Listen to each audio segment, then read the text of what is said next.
Gujarat at લાઈવમાં આપનું સ્વાગત છે। ડભોઈ સરિતા ઓવરબ્રિજ ઉપર ટ્રાફિક સમસ્યા, રાહદારીઓ અને કરનાળી જતા યાત્રાળુઓ તેમજ સ્ટેચ્યુ ઓફ યુનિટી જતા મુસાફરો માટે માથાનો દુખાવો બની ગઈ છે। અવારનવાર નાના મોટા અકસ્માતો હોય કે પછી કોઈ વ્હીકલ ખોટકાય, રાહદારીઓને ટ્રાફિક સમસ્યાનો સામનો કરવો પડતો હોય છે। કલાકો સુધી ટ્રાફિકમાં ઊભું રહેવા મજબૂર બનવું પડતું હોય છે।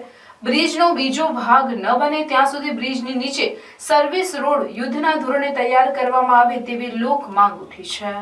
અમાસ હોય હજારો યાત્રાળુઓ ડભોઈ તાલુકાના કરનાળી ખાતે કુબેર ભંડારીના દર્શનાર્થે જતા હોય છે। દર અમાસે ડભોઈ વડોદરા રોડ ઉપર વાહન વ્યવહાર અતિશય હોય છે, ત્યારે ડભોઈ સરિતા ક્રોસિંગ નજીક ઓવરબ્રિજ ઉપરથી પસાર થતા યાત્રાળુઓ સાથે રાહદારીઓને વારંવાર ટ્રાફિક જામની સમસ્યાનો સામનો કરવો પડતો હોય છે।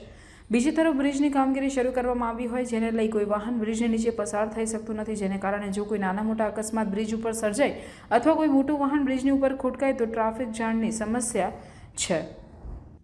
આજે પણ એક એલપી ટ્રકનો ટાયર બ્રિજની ઉપર ફાટતા એલપી ટ્રક બ્રિજની ઉપર અટકી ગઈ હતી, જેને કારણે રોડની બંને બાજુ 3 કિલોમીટર જેટલો લાંબો ટ્રાફિક જામ કલાકો સુધી જોવા મળ્યો હતો। તો પોલીસને પણ વેગાથી ટ્રાફિક મહુડી ભાગોળ તરફ ડાયવર્ટ કરવા ફરજ પડી હતી। એમ્બ્યુલન્સ પણ પસાર ન થઈ શકે તેવી પરિસ્થિતિ સર્જાઈ હતી।